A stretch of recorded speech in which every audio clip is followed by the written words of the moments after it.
My name is Paris Tumi, agribusiness consultant and also soil health expert.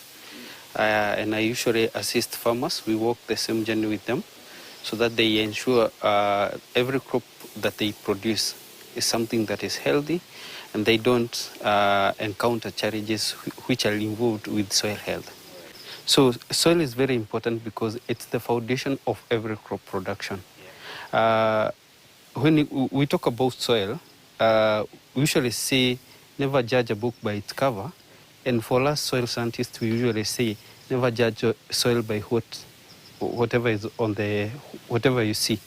Because you can never know the nutrients or the diseases which are in that kind of soil without testing it. So you have to test it for you to be able to know what is underground. And when we talk about soil health means it's the ability of the soil to provide the required nutrients, and it's also free from diseases and the pathogens. So it has that ability to supply both nutrients, and it is free from diseases. Starting with the crop, crop is more of any other living thing, like human being.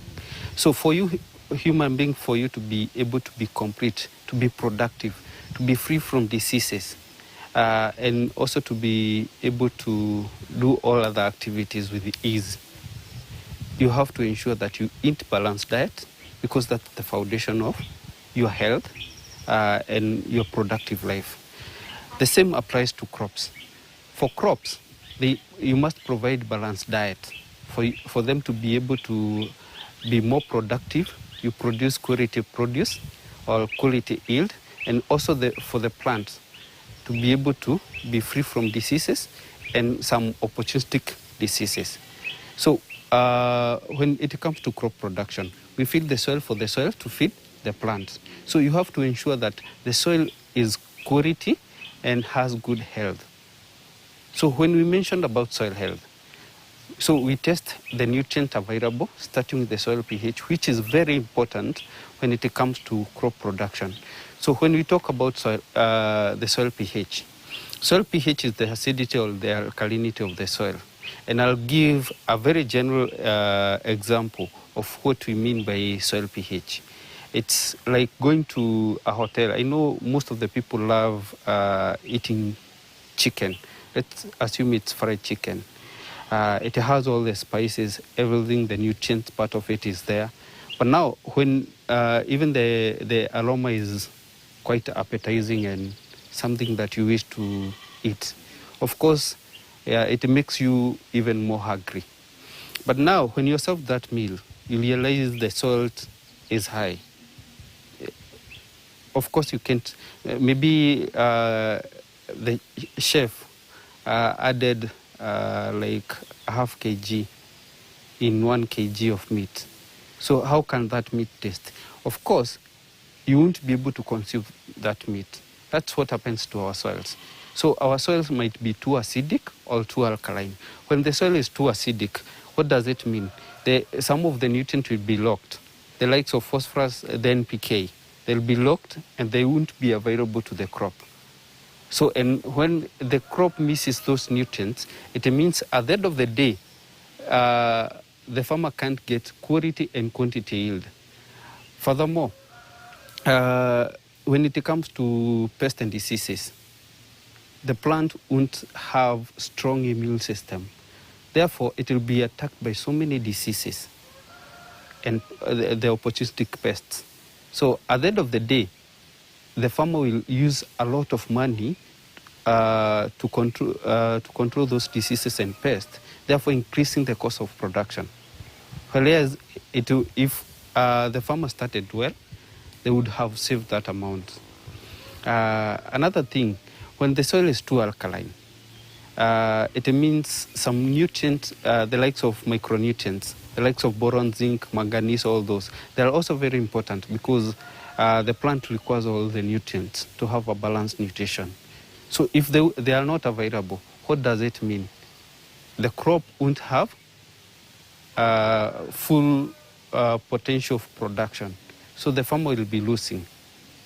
Another thing, that is all about more about the soil pH. When we talk about the nutrients, we also check on the nutrients in the soil. When the nutrients are deficient, the farmer won't have a productive life. If you want to go organic, you first have to understand your soil. You apply the organic products, or you amend your soil, and then you go organic. If you want to go synthetic way, you do the same. You understand your soil and go the direction that you wish to follow.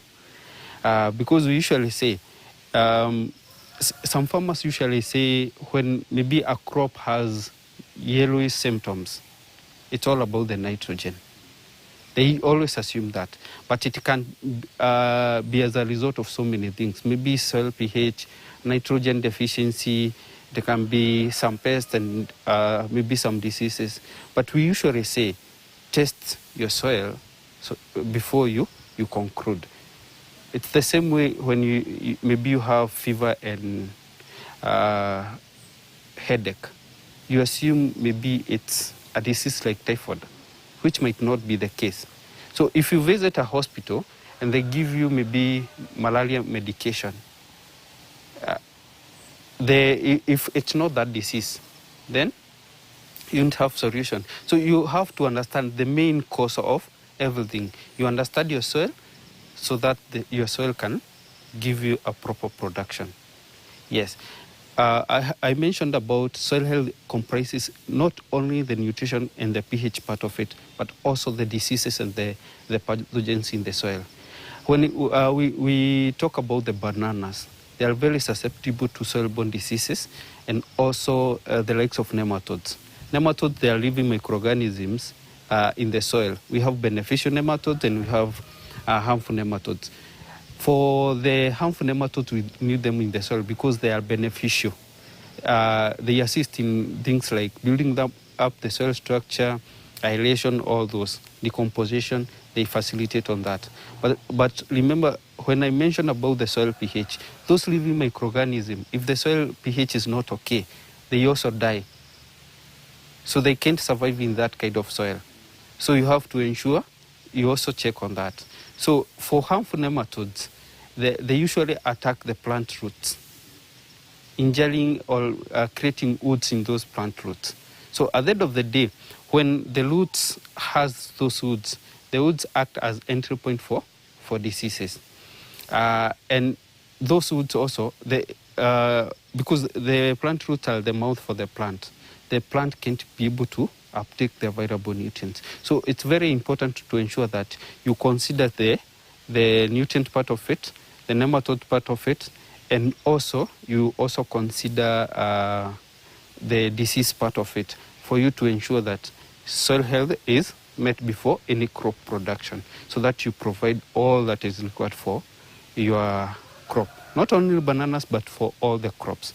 And also you ensure you have reliable source of water. Also the quality of water also matters. You also assist farmers to test on that water so that whatever they apply in the soil, it's something that is quality, so that you can, at the end of the day, you can get quality and quantity produce. Soil is a living thing. Because why do we say it's a living thing? Because it comprises so many living microorganisms in the soil. The likes of earthworms, the nematodes that I have just mentioned, the beneficial ones. So soil has life in it. But now, for us, because of continuous use of the soil, excessive use of maybe synthetic fertilizers without understanding the condition of the soil, monocropping, all those, it makes our soil to be dead. The likes of erosion, it kills our soils. So most of the soils, actually, they are dead. And when we talk about the soil pH, when the soil pH is too low or too high, most of these living microorganisms can't survive in such kind of a soil. So they usually die. And for you to be able to bring back life into the soil, you have to test it. If it's too acidic, then you apply the required inputs, the likes of lime. For example, you have two types of lime, calcitic and dolomitic lime. which assists to build up the soil structure and also raise the soil pH. If the soil is too alkaline, then you use the required input to make sure that you modulate the soil pH, so that you ensure, because most of the living microorganisms, the beneficial, they usually survive in slightly acidic soils. But for the harmful not only nematodes, the harmful pathogens, they usually survive in either more acidic soils or more alkaline soils. Yes. And if they don't exist in the soil, that soil is dead. Yes. If soil doesn't support life, then it's dead. We have three types of farmers. One is the ignorant farmer, who knows the importance of doing soil analysis, but assumes. There is another farmer who doesn't know about soil testing, but they are willing to do soil analysis, but when they hear about the cost, they retreat.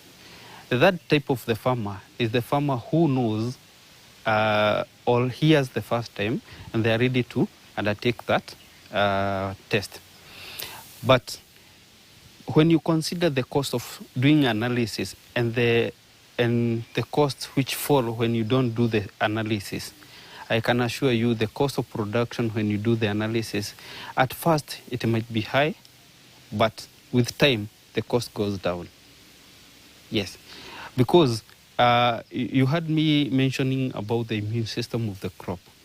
For example, you as a human being, if you don't eat well, or let me just use an example of a daily cattle.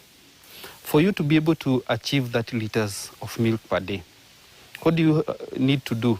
One, you have to ensure the health of that cow is monitored. Another thing, you have to provide the quality feeds. You have to ensure that you provide quality water, drinking water. The same applies to the soil. So if you don't feed your soil well, what happens? The quality of the output is also affected. So that's why you always hear about farmers saying the quality is bad. So when the quality is not okay, so it means they lose a lot of money, because even the buyers, they can't buy something that is not quality, that is not appealing. Another thing is quantity. So when that crop doesn't have the balanced diet, so what about the quantity or the amount of the harvest? It will automatically go down. And we usually say the economies of scale.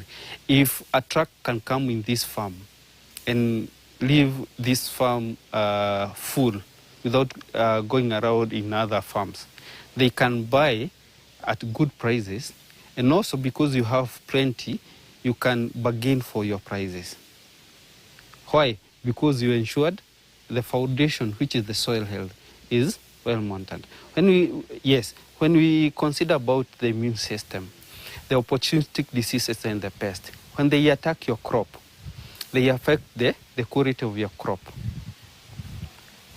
The chemicals that you could have used, you will cut that cost. So the cost of production will go down. So when you ensure that your crop balance, you provide your soil is healthy, you cut the cost of production. You also ensure you get the optimum yield and the quality yield. So at the end of the day, you achieve better. So at the end of the day, you won't even remember the cost of soil testing, because you will have achieved more. Yeah. So when we visit the farm, we have to make a proper survey so that we ensure we do collection, we do soil sampling in the right way. Because we usually say the garbage in, garbage out. How you correct your samples determines the results that you get. If you provide low quality or you do improper sampling, then the farmer will get poor results. So we have to be very keen when collecting the soil sample. So the first survey that we do is, first of all, we have to consider the topography of the soil, of the farm. Is it too steepy? Is it flat? Because, for example, the flat area can't be the same with the steepy area, because the steepy area can have some issues like the soil erosion. So you have to consider such as a factor for you to know the number of samples that you'll collect in that farm. Another thing that you consider is the type of soil that is there, because you can visit a farm, maybe a farm has maybe black cotton soil and maybe the red soil like the one that we have here. So you have to consider about the type of soil that is there so that you know how to collect the soil sample. Another thing, you also have to consider the history of the farm. That's why now we engage a conversation with the farmer to know the history of the farm, because you might have maybe an area you are collecting the soil sample in for example, in a dry month, and maybe a certain area of the farm usually has water stagnation, which can't be the same with an area which doesn't have water stagnation. Those two areas will be completely different when the analysis is done. Another thing can be maybe a certain area is more productive than the other. Another thing can be maybe the farmer apply more input in such an area, in a certain area, which doesn't apply in a different area. So the history of the farm is very important. So we usually consider all that. We also ask when they applied the inputs, what they have been doing to understand the farm first. Then when we have all the information, then we divide the farm in different sections. Maybe in a certain field, we collect 10 to 15 spots where we collect soil samples. We usually scrap the top organic matter. For example, you can do the scrapping with the gumboots like that, so that you ensure that the top organic, you don't collect, you scrap the top organic matter, so that you ensure the top organic matter, they can usually interfere with the soil report, because they has good organic matter. And then we usually use this tool. It's called the soil auger. We have different types of soil auger. One, it has to be very clean, so that you ensure that it's not contaminated. Maybe you left this farm, you go to another farm, use the same tool without cleaning it, because it can be a tool of transferring even the soil-borne pathogens. So it has to be very clean. Right now, mine is not clean, but when I came in, it was clean. I used it here. So it has to be a consideration. So my soil auger is 120 centimeters. So we usually collect, for nutrition purposes, we usually collect 25 to 30 centimeters. That is 1 feet. Then collect in different spots. For example, in this spot, so I'll just use it to correct the sample. Then I must have also a clean bucket. Why do I need a clean bucket? Because I need to go around in different spots, collecting soils in those spots to represent the whole field, and then put it in the same bucket. If that field has the same characteristics. And then after I'm done, that's when now I'll mix the soil well, and then use this soil sample bag, which I'll carry like half kg, which I'll now take it to the lab, either for nutrition purposes, soil pathology purposes, analysis, nematode analysis, and maybe for those who want to do tree crops or even the bananas, we can also check on the soil texture, which we now collect the subsoil. For subsoil, it's from 30 centimeters to 100 centimeters. That's why the soil auger is a bit long. We also dig the soil pits to understand the soil profile very well. So when I drill like that, so I remove the soil auger, put that soil in the bucket,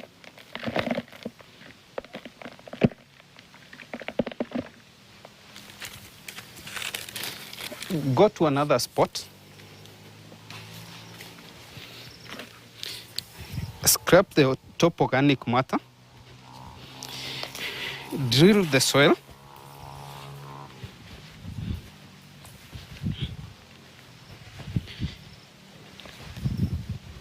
and you have to be very full. You must be full so that you ensure, because it requires a lot of energy to do this, because this soil might be a bit soft, but you can go in another area where the soil is a bit hard. Yes. So once you drill, you put the soil in the same bucket, green bucket.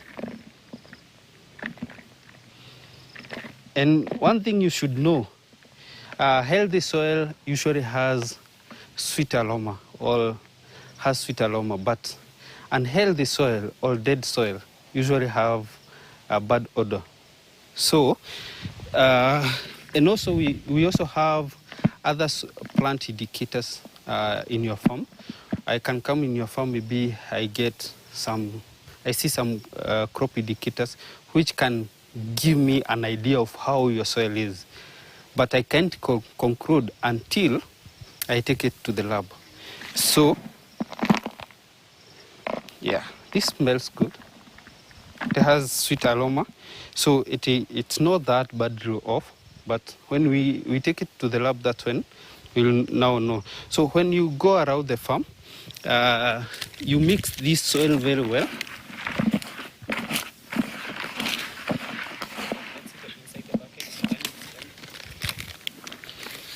You mix this soil well. You break the clods if they are there, and remove all the impurities, the sticks, the stones, and then when you're done, you put it in a bag.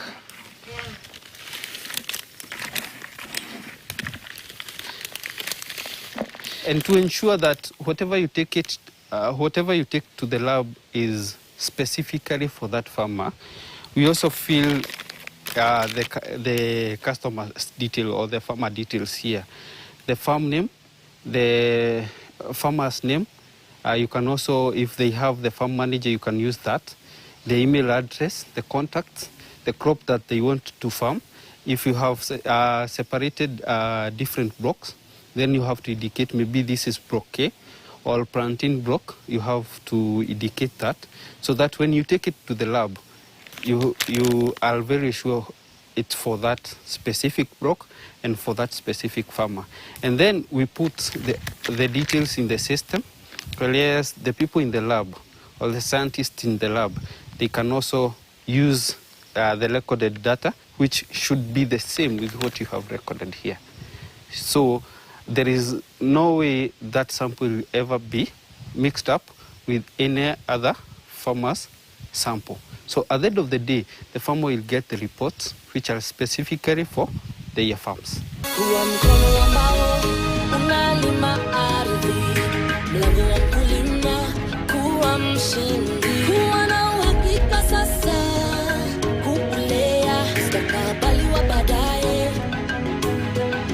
Tufanye kazi pamoja na tukue pamoja.